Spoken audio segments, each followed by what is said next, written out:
जय सिया राम। सब सुख लहे तुम्हारी सरना, तुम रक्षक काहू को डरना।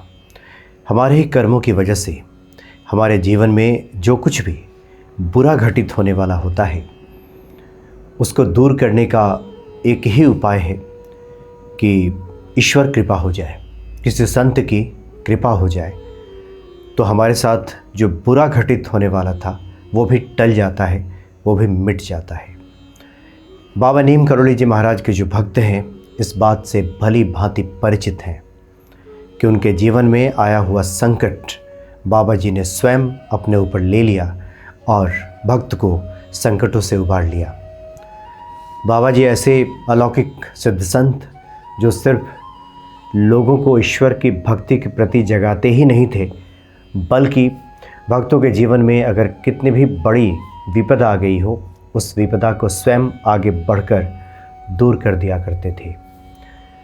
एक बार की बात है, ओंकार सिंह जी डीआईजी रहे उत्तर प्रदेश सरकार में। वो बाबा के बड़े भक्त थे और उनके पुत्र युधिष्ठिर जी भी बाबा के बहुत बड़े भक्त रहे। बाबा नीम करोली जी महाराज जब एक बार बरेली में ठहरे हुए थे तो बाबा ने युधिष्ठिर जी से कहा कि हमें भूमियाधार आश्रम ले चलो। तो बरेली से भूमियाधार आश्रम युधिष्ठिर जी अपनी गाड़ी में बाबा को बैठाकर वहाँ ले गए। जिस वक्त भूमियाधार आश्रम बाबा पहुँचे उस वक्त संध्या का समय हो चला था। तो युधिष्ठिर जी ने बाबा से आज्ञा लेकर के कहा कि बाबा आप विश्राम करें, हम शौच आदि क्रिया के लिए जाते हैं।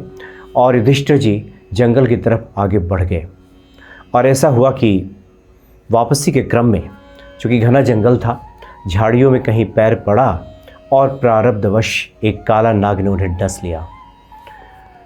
उसके बाद वो तुरंत अचेत हो गए, वहीं गिर गए। आसपास के लोग वहाँ पे दौड़े, उनको उठाया, लेकिन जब तक देखा जाता तब तक उनके प्राण पखेरु उड़ चुके थे, निकल चुके थे, उनका देहांत हो चुका था।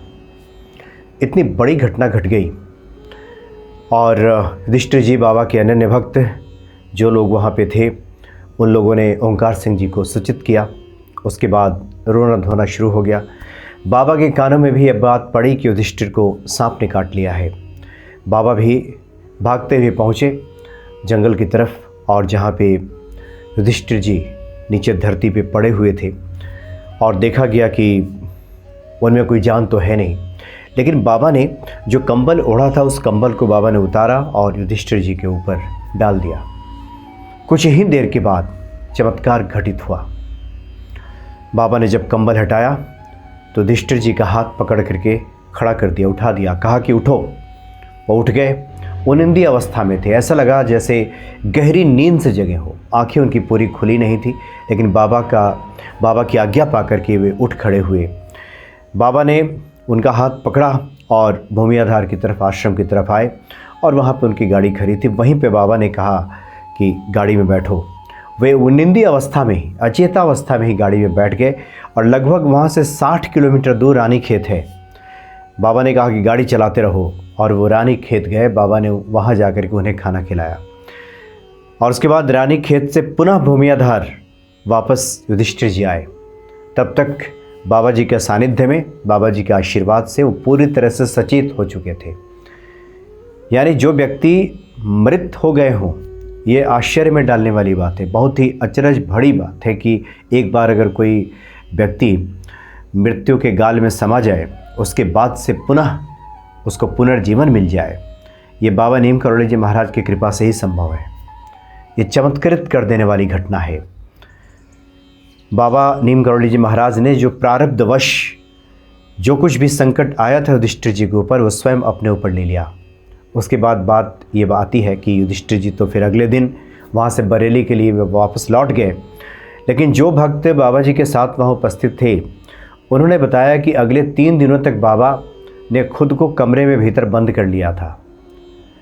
कुछ देर के बाद, कुछ देर पर किसी आवश्यकता बस वहाँ के जो सेवादार हैं, जो भक्त हैं, कभी कभी बाबा की तरफ जाने की कोशिश करते थे तो बाबा अंदर से आवाज़ लगा देते थे, कोई अंदर नहीं आएगा। इन भक्तों ने देखा कि बाबा का इन 3 दिनों में पूरा जो शरीर है काला पड़ गया था। ऐसा लगा जैसे सर्प का जो विष है बाबा ने अपने ऊपर ले लिया था। चूँकि ये प्रारब्धवश जो ये घटना घटनी थी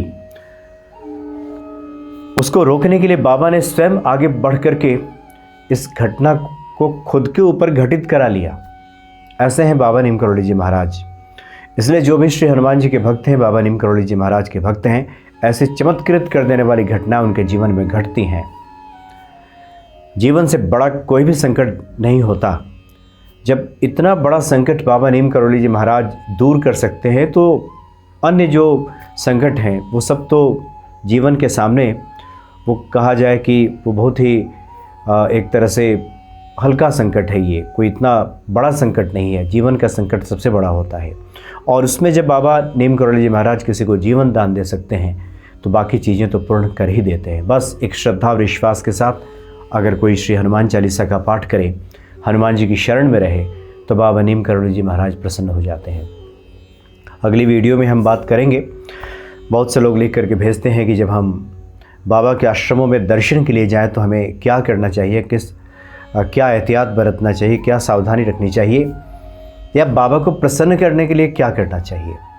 अगली वीडियो में हम इस पर विस्तार से बात करेंगे। जय सिया राम।